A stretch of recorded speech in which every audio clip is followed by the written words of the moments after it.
Babi Maramboye, et le pas Moïse Mbi et Tokosbi. Banakil, Banamokili Mobimba, Cheneza Moko. DKS Net Nde Makambu. Abonnez-vous massivement à DKS Net. Mokili Mobimba, Boumona Makambo BA. Bagad, ba cinéma, ba documentaire, ba actualité, ba émission, Yaki Toko. Balamay, Borozala décité. Mbote Balandia DKS Net, c'est bien moi votre humble serviteur, le Goliath de la presse congolaise, route numéro 1, Bomamata di Mwanda, Tozana Stade des Martyrs, Esika Wapi, Mangomba Nyonso, Esangani Lokola Motomoko, Pona Kobonde la Pona Kimia, ya Est, ya Mboka Nabiso. Donc, ceux qui toza même pensé, na mwana Mboka, Aristote, Sanga, Toko Tasiko, Nakati ya Libulu ya Stade, Toyeba, Maendenge, Mazali Kolekakuna et... On m'appelle Prophète Paul Kaloumé, je viens de Goma, de l'Est, précisément à Goma. Mais pendant que nous étions en train de prier ici, écoutez ce que le Seigneur m'a dit. Le Seigneur m'a dit, il vient de mettre sur notre chemin 4 éléments. La première des choses, il met sur notre chemin des hommes capables de s'allier à nous pour stabiliser et mettre fin à cette guerre. Le deuxième élément, c'est que Dieu vient de mettre sur notre chemin des nations qui vont s'allier à nous, qui vont nous comprendre pour mettre fin à cette guerre. Pas des nations hypocrites, mais des nations qui seront sincères en nous. Et troisième, le Seigneur me dit, il vient de mettre des institutions internationales qui seront capables d'entendre ce qui se passe ici et de faire des suivis pour que tout soit arrêté. Et quatrième,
Jésus-Christ. Amen. Amen. Est-ce que vous pouvez mettre l'ensemble et ma bonne makasi, ma bonne milolo, est-ce que vous pouvez mettre ma bonne les appels in arme aux amis, apprécieux. Vous pouvez mettre la musique, est-ce que vous pouvez mettre son dimension à ma bonne. Vous pouvez mettre cette dimension à bien. Bâtissez son dimension s'il vous plaît. Est-ce que vous c'est encore plus que ça? Est-ce que vous pouvez mettre cette dimension?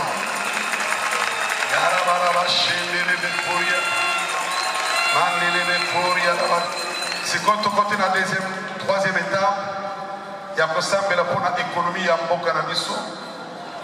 Et un zambe à l'eau, attendre le mot qu'on a eu, comme et comme il y a un cadre dans Zambé, que si vous avez de la bonne volonté, vous mangerez les meilleurs fruits, les meilleures productions du pays. Zambé a permettre que moi, dans Zambé, nous sommes allés place haut. Bandeko 4 sur Christ, ça va permettre slogan échangé. Slogan il y a des même balles dans le biseau parce que c'est que la bombe en boko. Il faut que changer slogan.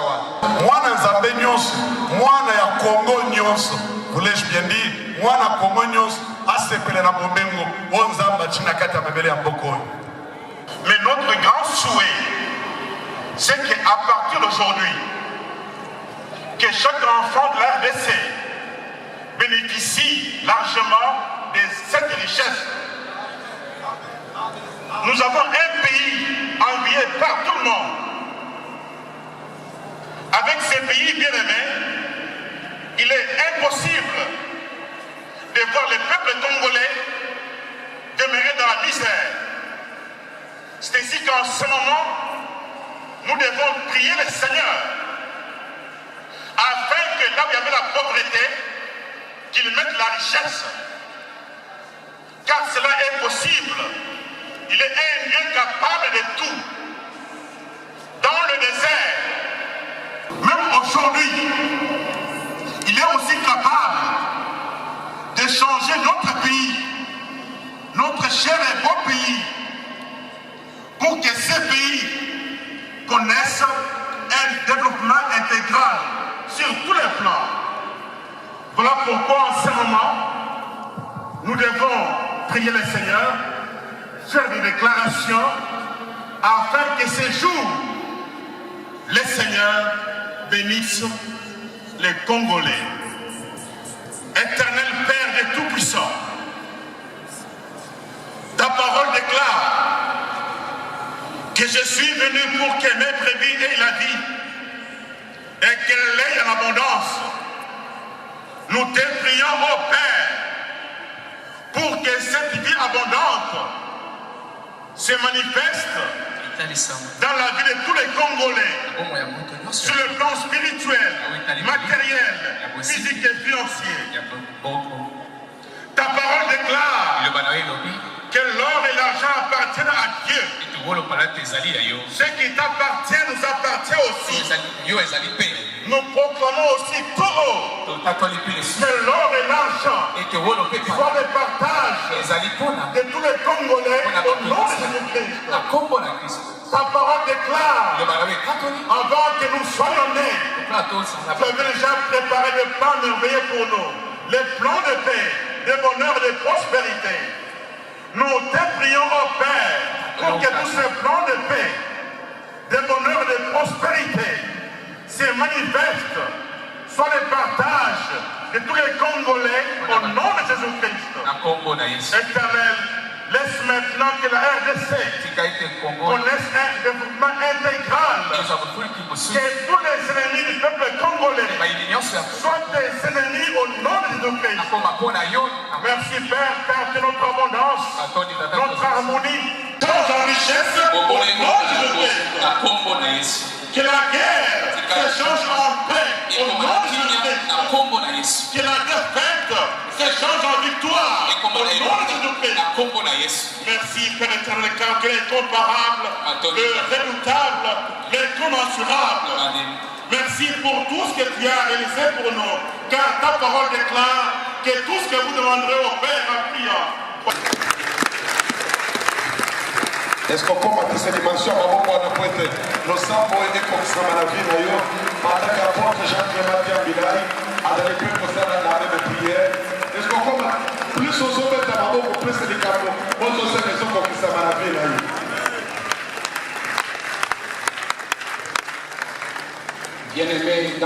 prière, comme venait de le dire le pasteur Barnabé.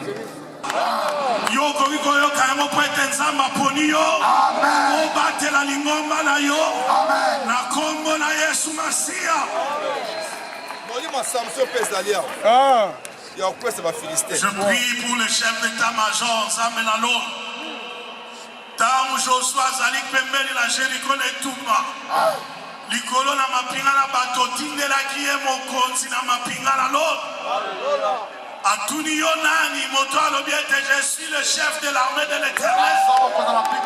Zambe totiki chef d'état-major na maboko na yo. Esika maele ne suki, mokonzi na mapinga na lola. Atambole longo na ye, afungo na ye mayele, afungo na ye miso, apesa ye conseil esengeli.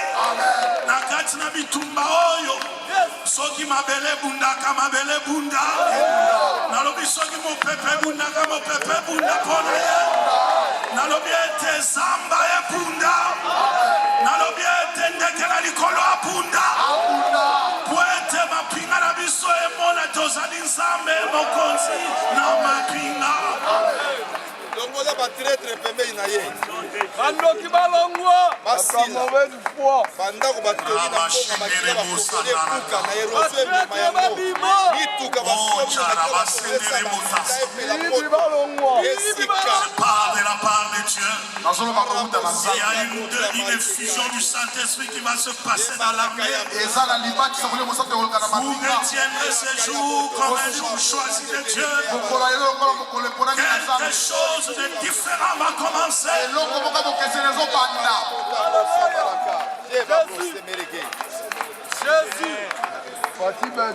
Nous scellons ces paroles par les déclarations de Mosée et Pierre, les 4 messagers, le tout premier qui ont eu aussi des visions sur le règne du président Félix Antoine Tshisekedi Tshilombo. Alors j'appelle Mosée et Pierre de déclarer 2 paroles pour bénir le président.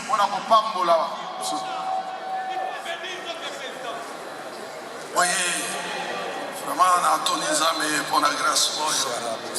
Naebete ya solo mboka oyo Samba lobela biso nango depuis le 18 août 78.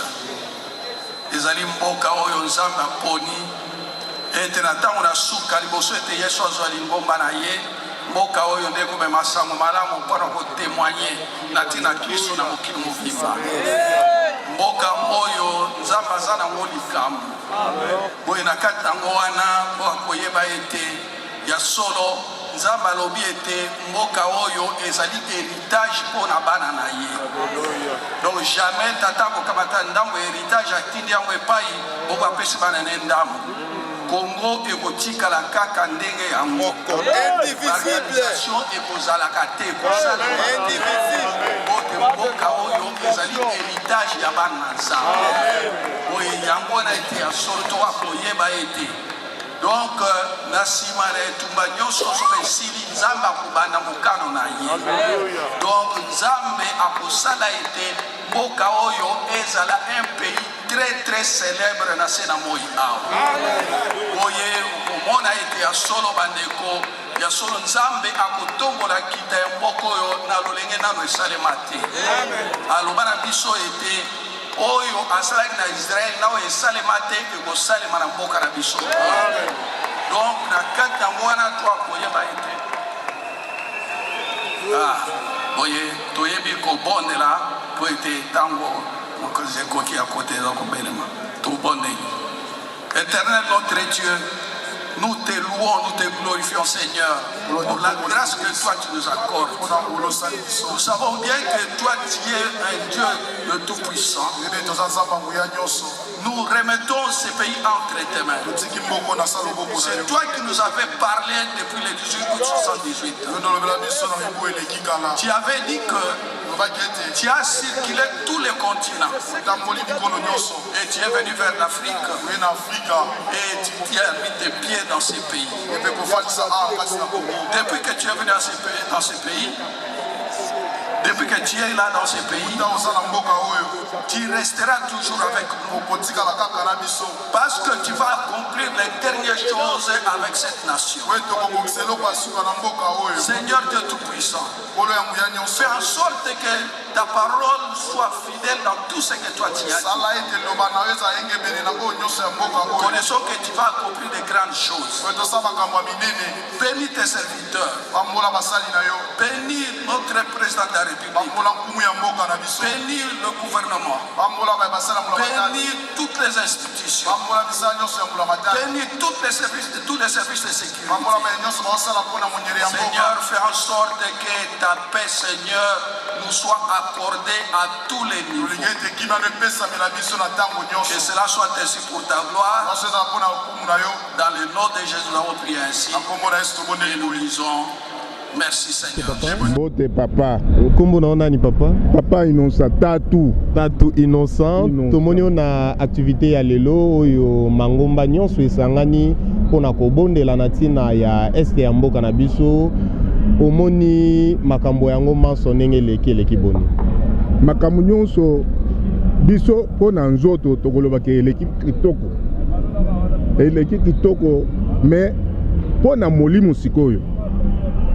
Bo nzamba lobaki soki mibale ou bien misato soki basangani na kombo na ngai ya kozala na katikati biso toboyi kobunda na manduki ozomona na nzelo toye kosangana awa toye uniquement mpona kosenga nzambe ye nde moso asali likolo tina na se tosengi nzambe etikali sikoyo misala ya nzambe emonana ndenge tosengi ye mais esalama tuboy division ke bawe baza batu boy te to sangana to sambela isika moko to bondela pona baninga na biso bazo kufa biso to moni eloko mususu manduki elelaka chaque jour elongi te mais pona négociation peut-être nzamba ko yokele biso mawa to kolonga nde likambo to sangani awo. Nini okoki kobakisela mampinga na biso ya mboka? Mampinga na biso ya mboka tozala bomoko nde eloko ya liboso oyo nga na koko senga ke bomoko ezala po soki toza bomoko toza na liloba moko tokolo naza na liloba mosusu te. Message ya suka Tatu Innocent po na papa na biso ya ekolo. Bon, ekolo na biso eloko ezaka moko tobo ya division na biloba oyo aza muntu ya boyo oyo aza muntu nzambe atindaki batu nyonso bazalaka bomoko. Merci papa Innocent tosepeli ko yambayo na caméra na biso ya DKS net bambote na mibalo pesi na banani na pesi na mwasi na ngai mama Kamwanya Marie place azali amona bino na pesi na libota na nga mobimba oyo eza na est. Merci beaucoup. Merci papa. Tatu Innocent en tout cas totondi botondi. Nanga pe na tondi bino makasi. Mbote mama? Mbote papa. Mama ko pesa biso kombo na yo? Kombo na ngai mama Beya Maiza. Mama Beya tomoni lelo mangomba nyonso esangani pona kobondela pona mboka. Ndenge omoni manso masili koleka nini okoki kobakisa na milulu makasi esai moko mwa lelo? En tout cas merci na question posenga mais lelo penza en tout cas eza pene sengo penza komona ke mangomba nyonso esangani pona kobondela pona ntina na mboka na biso na koloba boye na kobakisa boye ezalaka bongo tango nyonso soki likambo ezali mokonzi ya mboka amoni ke akokoka te asangisi basali na nzambe ayebisi bango tobeleli o aza na likolo po solution eutaka epai na ye pona mutu nga na koloba no boye moyo pesa nga solution eza te mais solution eutaka na nzambe ezana na libota ezala wapi solution eutaka na nzambe yango wana eza esengo mingi yango nga na bakisi ndenge wana ke ezalaka tango na tango soki mokonzi moko amoni ke ça ne va pas asangisi batu na nzambe ayebisi bango tobeleli wana po bible aza koloba na biso libondeli na lisanga eza makasi libondeli na lisanga eza efficace yango kaka na bakisi maloba mibale misato nini osimbi ya mokolo mwa lelo maloba eloko esepelisi ngai papa eloko pende esepelisi ngai na kisananu kitunga na nga kotala mokonzi ya basoda ya FARDC ate maya miselinga kotanga libondeli oyo asali yango emami ngai ya mibale ndenge bamikitisi kofukama po ete bible elobi mabolongo nyonso ekotiama na se ozala nani ekotiama na se papa ndenge bakitisi mabolongo na se basengi na nzambe ya mibale yango amisinga. Merci totondi obotondi bambote na opesi na banani napesi bambote na nga na RDC mobimba peuple congolais congolaise napesi na bapays étranger napesi bambote na bango. Merci beaucoup. Tozo andeko na biso mbote ndeko mbote papa journaliste papa kopesa biso kombo na yo kombo na ngai Pacho frère Pacho tomoni lelo bamangomba nyonso esangani lokola chrétien nini okoki kobakisa na milulu makasi esala mokolo mwa lelo. Bon, merci beaucoup papa journaliste pour la montuna na yo eloko aliboso nazongisi nanu lokumu epai ya Nzambe parce que nga naza serviteur na cité Bethel. En tout cas biso toza na souci mboka na biso omoni esala nga pasi soki ba congolais balingi koloba mabe mingi mpona mboka na bango. Donc et puis merci mibale na chef de l'état président de la République Félix Tshilombo Tshisekedi na nyonso azosala mpona peuple congolais. Donc elonga na oloba kaka peuple congolais il faut to comprendre eloko moko mokili eza biso te eza Nzambe tolingaka te kolobaka mabe mingi na mboka na biso surtout biso ba jeune tolingi koloba mabe mingi kokrie babiloko moko ya désordre mais oyo nga nazopesaka conseil en tout cas ngai na sepelaki kosambela mpona mboka na nga parce que toyebaki te un jour makambo koya na Congo donc tomoni chef d'état-major ya armée ya RDC abungi mabolongo na se abeleli Nzambe donc Nzambe alobi soki bobeleli ngai nde nakoyoka bino mpe nakosala mpona bino parce que mokili eza Nzambe biso tolobaka oyo biso tozolinga me Nzambe ayokaka wana te Nzambe asalaka oyo alingi donc matondo mingi vraiment esalinga malamu peuple congolais il faut toujours to continuer na likambo oyo ko soutenir mboka na biso et puis merci mingi na baminga na biso FARDC o bazondima ntango nyonso kobundela mboka po ete mongunya azwa te eteni ya mabele na biso te donc toza na susi ya Kongo makasi biso tolinga mboka na biso tokolemba te chaque fois tozokontinue mpo kosambela Nzambe mpona Congo mpe mpona FARDC mpe mpona président de la République chef de l'état na nyonso ozosala tozomona na Congo conseil na kopesa na peuple congolais totika koyina mboka na biso ignorance koloba mabe mpona pays non bapays ebele base retrouva parfois balekaka na bapasi oyo biso toyebi te mais biso mpe parfois Nzambe nde apermettre toleka na beta po tocomprendre un jour génération koya nsima topesa bao baconseil mais so tozolobaka mabe mpona mboka na biso eza important si te kosala bamarche ya désordre kokrie babiloko moko boye tozokoma bangunya ya biso moko bangunya bandeko non c'est pas possible et tobongisa tolinga mboka na biso tozala bomoko po ete Nzambe akitaka kote bolingo eza kote bolingo eza te Nzambe ayaka te soki tosangani totie bomoko bokomona ke Congo ekolatela mba esika Congo ekochange et puis Congo ekozwa vision ya malamu et puis génération ekoya na nsima na biso bakovivre malamu mais soki tozaka na makanisa mabe génération ezoya ezobika mabe génération ezoya ezobika mabe mpona nini biso moko bakongole tozotrahi mboka na biso. Merci beaucoup. Nini okoki koloba na bandeko na biso baza na este bon bandeko na biso baza na este Nzambe azali toujours toza na nsima na biso parce que nga mama na nga za Moswahili ya Butembo nayebi ya papa na nga za Muchoko koko na nga za Mumbala mais tozokanisa bango chaque fois tokolemba bango te toujours mabolongo na Nzambe mongunya wana azoya mpona kodétruire Congo kaka année ya 2022 oyo aotika Congo donc bandeko na biso ese tolingi bino bokanisa te ke tosepelaka non tolelaka ntango tozomona bazolakisa bazokata bazoboma tolelaka mais tolingi bino et puis tozoforce FARDC toujours azwa nguya ya kolonga bitumba na po bino bosala nini bosikala kimia. Merci beaucoup bandeko est Nzambe abatela bino kitoko. Merci beaucoup. Ensemble to soutenir Mampinga ya Mboka na biso, ensemble to soutenir Mokonzi ya Mboka. Donc tozane sengo ba mama posa koloba ezosila te. Mama nini okoko bakisa pona milulo makolo lelo. Papa nanga nazo bakisa pona milulo ya lelo na makambo oyo esalami na mboko inano etikala kosala mateme ezala ebandele te soka te continuer pona mantu wana tolingi bango bazandu badeko na biso pona nini bazolinga kaka bitumba na biso kaka pona buzui na biso papa nanga bazobuma biso jour au jour biso to babande bazo violer biso bazo violer bana donc makambo ebele tozana bango likambo te to yabi na bango mais pona nini bango papa na biso wana papa Kagame Kagame azonyoko le biso pona ni ayaka ona mboko to yamia na maboko mibale mais pona ni azosala le biso vengeance na woi biso to saleli yete me tolingi ye ataba bomi biso tozaka kama kile mwoko makilo yo eza mwoko artika biso to yoka na tolingana to vande kimia bana na biso bazobuma bango jour au jour yaza mokonzi ya bato mokonzi ya nyama pona ni azopesa bato na ye wana mibeko ke bato bazaba ndeko na basu potira bango te.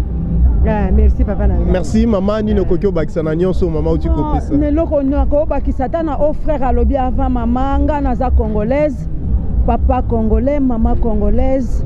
Mboka oyo eza mboka na biso.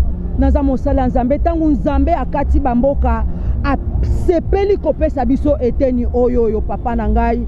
Ezali symbole ya bolingo ya Nzambe. C'est-à-dire que le jour où nous allons prendre décision à côté kamboka oyo ezali tomoni nkolo pamba yango wana nazali kosenga na bakongolais nyonso bakongolaise nyonso ezala oya ese ozala otozali atosanga na bomoko eloko esalami lelo c'est symbolique. Le Seigneur était là en train de nous écouter parce que même Bible ezoloba nini alobi invoque-moi. C'est ce que nous avons fait aujourd'hui. Nous avons invoqué celui qui a créé et le Rwanda, et l'Europe, et le Congo. C'est celui qui a créé. Nous l'avons invoqué. Et nous savons, nous croyons qu'il va faire quelque chose de bon. Et loko mususu nazolo bapona ba Congolais, bande konangai, comme le loko alimenter makambu ya banguna ya bapaya. Biso tozali tout un peuple. Nous ne devons pas être déchirés pour nabatu ya libanda. Oyo bakeinga mboba. Non, nous sommes un peuple. Qui est français, qui est belge, qui est américain, qui peut accepter, qui nous fait la propagande, il y a Congo, Azalité. Que les gens sont déchirés, nous devons nous aimer. L'amour de ce pays nous dévore. Et je sais que le Seigneur est là, il va chicoter Moutounyo so oyo, akoboa que la soy na mboka oyo. Parce que zali nzambe nda keli mboka oyo. Nzambe akeli kaka Rwanda, te akeli kaka États-Unis, te akeli kaka Belgique, te Nzambe pe akeli RDC, ezali na kati ya ndenge Nzambe akati mboka. Alors biso tokoki kondima te ke lelo oyo, tomona mutu akoya koboa ka soy pona mboka na biso eza osala biso pasi. Ngai na mama moboti na bana, eza lokola ngai lelo na boti mwana na ngai. Mwana nanga wana zuli picheta papi ngai to abomi ngai Nzamba koloba nini je vous ai donné une mère na pesa kibino mama ndenge moko na biso na Congo papa Nzambe akosunga mboka oyo biso nous sommes en train de faire ce que nous pouvons faire biso to kosima minduki te biso to kosala bote mais lelo to ye awa to bonzi ba kosima minduki na maboko Nzambe. Je crois que le Seigneur Dieu tout-puissant va nous exaucer parce que ce pays nous appartient et mboka mutu musuta. Le Seigneur va nous exaucer. Nous sommes de cœur avec vous parce que soba pasolio yo mutuana est makilane bima yangai nga mutuna na Kinshasa nga mutuna muta bandundu na muyaka makile ko bima yangai eza makile ko bima ya Belgique ya américain ya Rwandais te makile ko bima kuneza. Nous sommes de cœur avec vous, nous vous soutenons dans tout ce que vous êtes en train d'endurer. Tozali ko simba na molimo tozala bomoko nkolo yawe otobeleli lelo akosunga biso sans doute. Merci beaucoup. Bambote na opesi na banani mama. Bambote na nga nazo pesa na président de la République d'abord. Na pesi mbote personnellement comme une mère qui accouche. Na pesi mbote na ba institution surtout ya mboka na biso. Tika mbote oyo ezala secousse pona koningisa mutu nyonso azali kosalela mboka oyo asala ngo na motema ne mobimba na pesi mbote na ngai na ba congolais nyonso congolaise ata baza na Asie ata baza na Amérique ata baza na Europe ata bali na mai na Océanie ata baza na Afrique ba panzani ba congolais ba panzana lokola mbinzo na pesi bino mbote. Que le Seigneur vous garde et vous protège là où vous êtes. Merci. Merci beaucoup. Merci. Vous avez une message? Mbote. Ah oui, Mbote. Ndeko kombo na onani? Kombo na ngai Christian Donga, mais autrement abenganga formateur Christian Donga. Formateur Christian Donga, message nino simbi na manso masili koleka na mokomo alelo. Premièrement d'abord, je glorifie mon Dieu parce qu'à permettre les journaux ezala. Avant ça nous fait mal. Mal et ça biso pourquoi? Comment on va être le quoi biso bande on a biso à tout le temps bassin ils ont la couler. Et nous avons le coup d'abord parce que a subi d'abord le chef de l'État, le président Etienne Tshisekedi, il a conduit ma manifestation sans sa serviteur en Zambie. Parce que nous avons tant qu'à la source même la Bible, nous avons collaboré dans la salle. Et le roi a collaboré dans la serviteur. Voilà, c'est un peu ça. Et ça est important, ma casse et c'est plus simple dans mon message de vraiment, mais si nous n'avons pas l'amour, et ça est de l'autre côté. Nous devons mettre des choses en pratique dans l'équilibre. Parce qu'à chaque fois, souffrance et réalité à Est, et ça fait des temps au jour, l'hémorragie en est là. Et le lot aussi conscience sur le baquet, tu prier, te présenter dans Nzambe.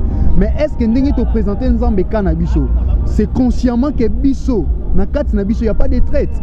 Parce que tu as Nzambe dans Nzambe, mais ceux qui Biso de changer situation na Biso, il y aura toujours négativité. Parce que ceux qui te suivent toujours l'intérêt personnel. Makambouana hémorragie toujours ya makila kotanga ezala kaka. Ceux qui toujours doza pona ba intérêt na biso ya ba poche.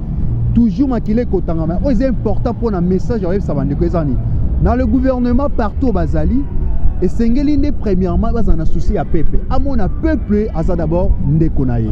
Amona population azali frère na ye, confrère. Et souci wana pona refaire couler makila yo moko kokate. Alors pona nini ya ndeko na yo? Les gens qui sont à Rwanda, nous sommes à Rwanda Est. Nous avons déco, nous avons même sang. Même ton zamba salimo qui l'a lobini. Alors faisons l'homme à notre image et à notre ressemblance. Après nous avons habité, on a créé Moutou. Alors il souffle son souffle et la scénarie et l'homme devient être vivant. C'est-à-dire il doit.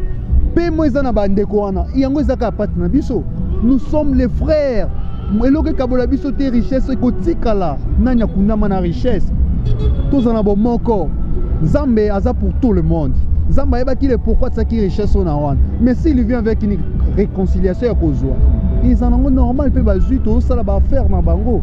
Mais pourquoi car pour na Ozoa ma richesse moko eza ekotika nango il faut que makila ba tetanga. Ça nous fait mal. Makile komi kotanga il y a des orphelins. Bana bazotika na bazamba mais sont de nos petits frères. Ça nous fait mal. Ba maman bazoza la violer, bazoza la non. Ça me fait mal. Des fois biso tolia nous sommes dans la paix. Tous ces périodes qui n'entendent de gêner, oui monio, mais ndeko na yo, mais Bible lobby, avant que tu aies offrande, qui n'est pas d'accord réconcilier na bande ndeko na yo. Et puis tous ces périodes nous sommes dans la capitale, alors nos frères là-bas, tous en a conscience, tous en a marre, tous en intérêt général, amour général, tous les intérêts na biso mo personnalité. Voilà les intérêts personnels et convenients au mener les biso. Parce que ce sont des intérêts personnels, voilà des inconvénients. Tous en a bolingo, tous ont l'intérêt personnel, tous ont l'intérêt personnel, mais tous en intérêt général.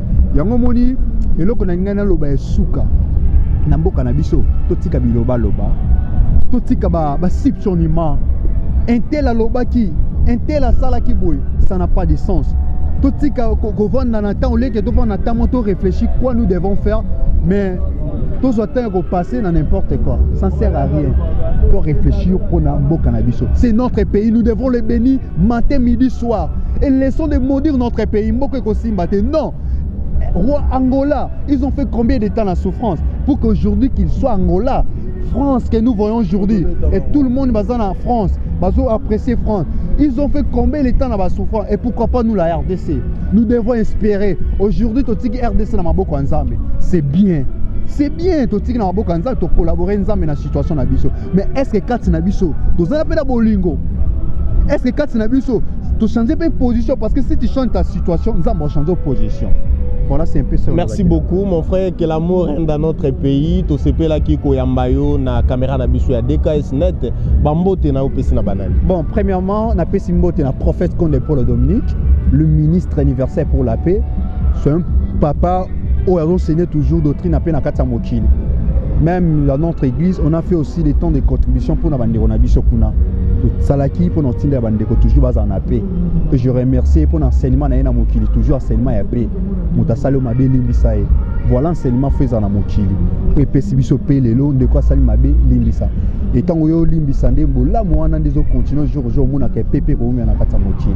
Et deuxièmement na pesi mbote na bandeko nyonso liloba et ba spectateurs nyonso ba na biso o nyonso ba yebi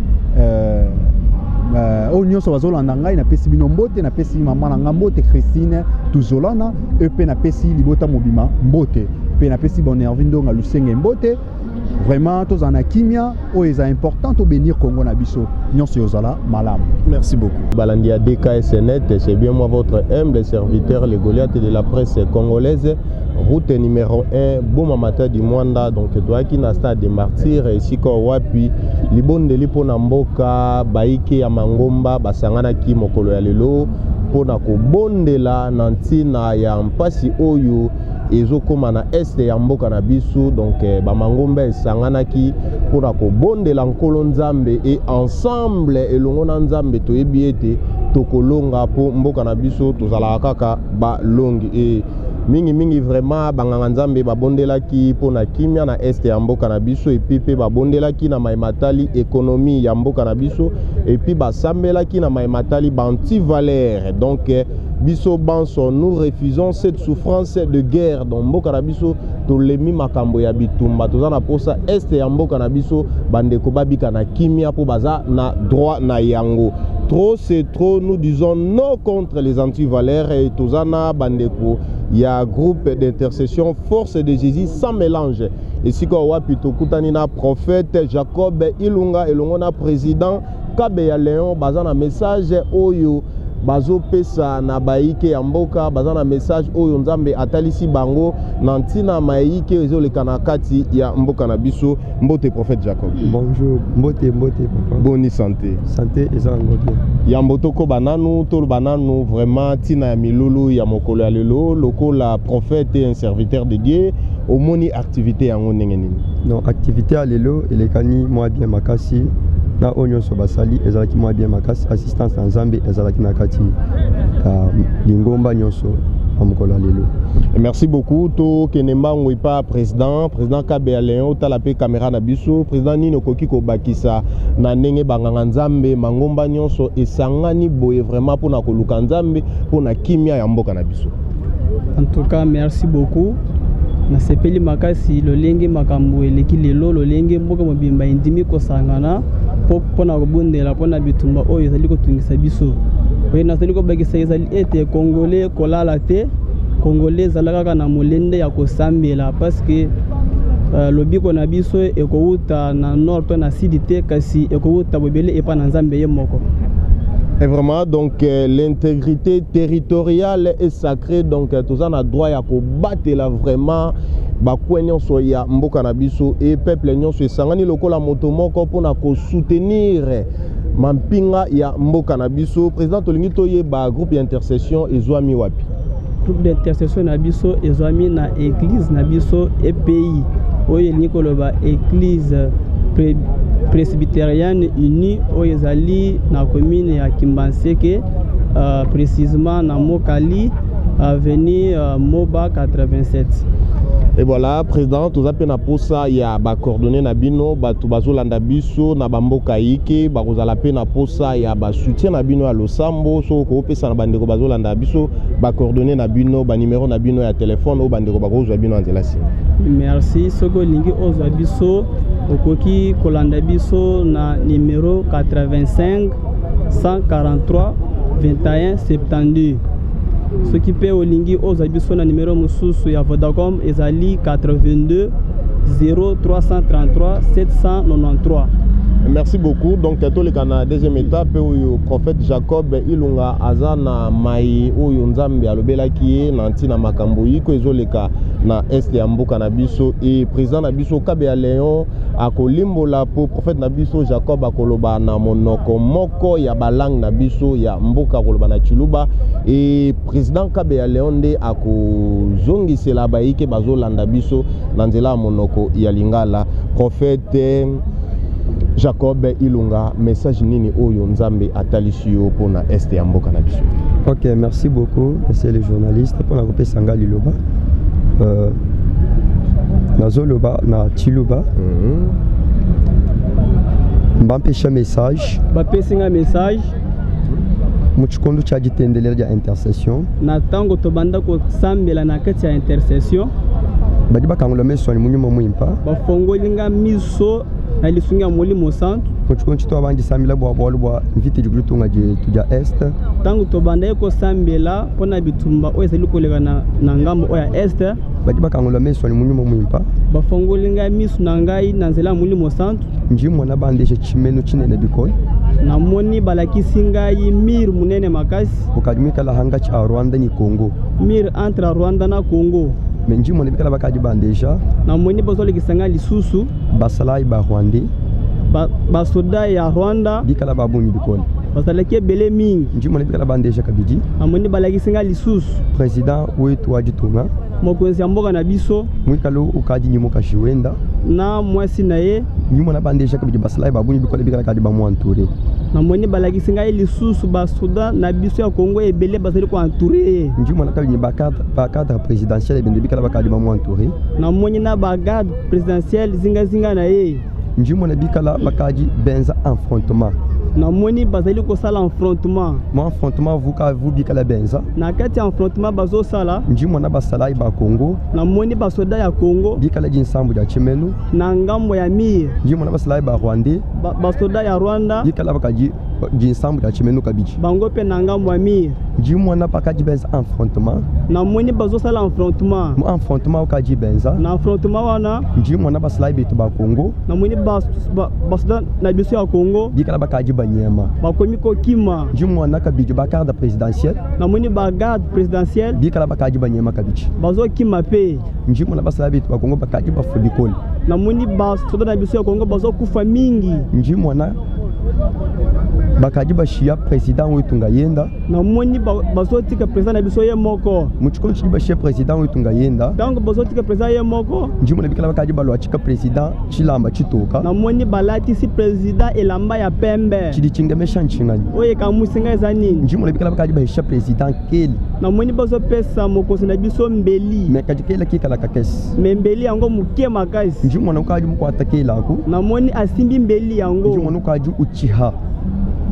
njimo no kaji wakulame kokela na moni akomi koloba na mbeli wana ukaji wakule bikola azoloba makasi meka njimo no kaji ko hakela kasi na moni azobwaga mbeli yango mucho nchidu ko hakele chi na tango azobwaga mbeli njimo na bantu monso bavina bakaji ba munyema na moni batu nyonso basaleki zinga na ye bakimaki meka njimo na kela kaji kashebe basalai ba Rwanda babundi bikola kasi mbeli wana ekomi koboma basoda ya Rwanda makasi mucho nchi basalai bikala mucho nchi kela kikala kaji kaya na tango mbeli ezokende kaji kashebe basalai babundi bikola menamena ezoboma basoda ebele penza mucho nchi bolwe bwenzeka tangu ligambo zali ko salema njimo na basalai ba Rwanda bikala bakaji banyema na muni basoda ya Rwanda bakomi ko kima mucho nchi banyema tangu bazo kima njimo na bikala bakaji banyengeshela ka president koko kakela ka na muni bazo zongisela mokozi na biso mbeli wana mwa wanzambi kungambila seyo muni mwana zambe ebisinga boy tangi lumwana tala meme njinzambi uduteka jitala hajitunga ja Kongo ngai nazali nzambe oya kocha kimia na mboka ya Kongo jitala jifumina mu Kongo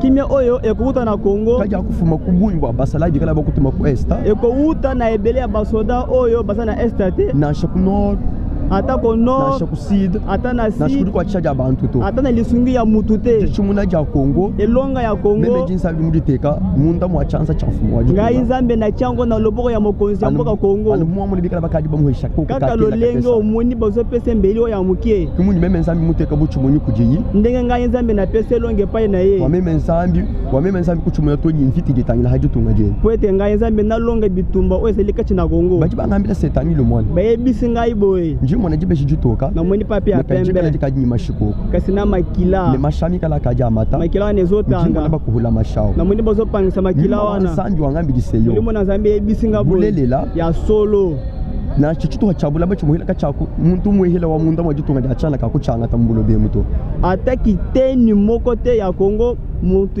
ya mokili mopaya akubotola yango te albumu libika bakadi bakuhula mashemu kaka lolengo uzomona bazo pangisa makila a partir ya mokolo alelo sambi muhila che victoire munda mwa Kongo ngai nzambe nazongisi victoire na mboka Kongo ndakuambila bantu bonso kendo ibisa batu nyonso bateke menase ba oyo bazeli ko sala te fumina ku basala ina shoko bantu bali bakutu tompande ko RDC kimia ekuta na basoda to na bato oyo bakosunga RDC kadi akufumina ku malo auto kimia ekuta na nzela wana te nzambi waje mwenye kokulu bakuleja bantu bonso se meme nzambi unye bukola bakolo kasi ngai nzambi na mitele misi pona kolakisa ete na nzambi na sali kolongisa Kongo na kombo Yesu Kristo amen betelana no nzambe maboko yo motolandi message oyo c'est un message profond en tout cas kolo apambola yo prophète Jacob Ilunga c'est un message ya gloire nalani message yango ko bandane bandelikino suka na moni ete to longi et puis to longi kati na Yesu en tout cas kolo na lola apambola bino nzambe oyo a révélé bino makambu ya malamu pona mboka oyo akoba ko salela bino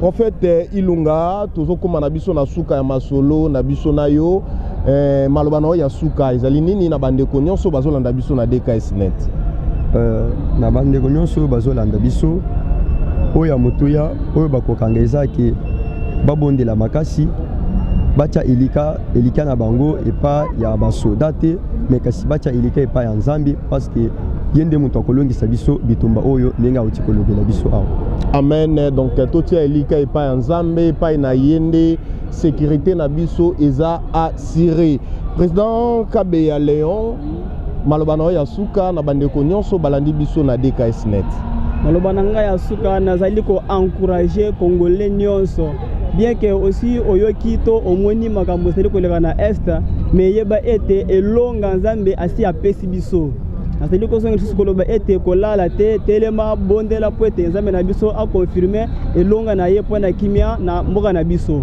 Merci beaucoup. Elonga eza na ngambo na biso ya biso nzambe kaka nde mutu abatelaka ya biso nzambe kaka nde mutu abundelaka biso. Mbote na mon boss Josué DKS net motema ya mama Laure Yongo prophète Ozoka bwana na bino nalingi kaka to bondela pona bandeko na biso nyonso baza na est et puis to bondela pe pona mboka na biso o bondela pe pona mokonzi ya mboka na biso ainsi que na batu nyonso yo baza pembeni na ye o bondela pe pona mampinga ya mboka na biso tango nyonso batikala kaka ya kotelema pona kobatela mboka na biso bisika nyonso bazali.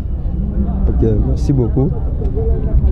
Nazo pambola Congo mobimba na pamboli Congo mobimba na kombo na Yesu Kristo parce que yo nde mobateli malamu Seigneur soki yo te nzambe soki yo te nani mususu akoko salela biso nalingi ete otanda loboko na yo na côté est lokolo wuti ko lobela ngai et en plus na ye kokokisa maloba na yo ndengo lobila oyebisaki ngai ke kende oyebisa batu balongole elika na bango epa ya batu yango nde nazongisi lokumu epai na yo po oyeba na komikotisa na kati ya bitumba oyo Seigneur osunga bandeko na biso nyonso oyo baza na côté ya est po batela bango en plus nazotika mokonzi na biso na kati ya moboko na yo nzamba lola lokola opesaki elonga lokola opesaki ye libondeli oyo ya lola nazotika na maboko na yo Seigneur oyeba na kopesi lisusu intelligence et sagesse oyeba na kokamba ye Seigneur natiki Congo mobimba na kati ya maboko na yo parce que yo nzambe malamu yo nde nzambe obatelaka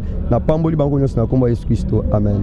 Merci beaucoup. Je dis un grand merci na coordonnateur na biso mwana mboka Enoch Mfinda et na sima caméra ezalaki mwana mboka Aristote Sanga le moindre de tous ngai le Goliath de la presse congolaise route numéro 1 Boma Mata du Mwanda. Bana papa, bana yaya, bana leki. Nabi abisiko bebenga kuna antuka ya buya changer le côté. Na ye awa. Bisiko bando mona nga parti par là na zala sukuna tena koma na DKS net babi na DKS net bomona bagagi bomona bemission bomona belubi bomona batraite bomona baartiste na bino nyonso bolingaka na DKS net ayaya nosamba te bomwende na kete na keko na kotourne. Abonnez-vous massivement na DKS net bino nyonso olingaka tonton su lo hésité te cloche ya notification yango wana na rouge lolanda ubandi na rouge point alolande cloche wana po oyo nyonso kukota ozwaka yango uzana poso tala bagagi ye bien uzana posa oseka uzana posa ya divertissement au tu ne seras jamais déçu.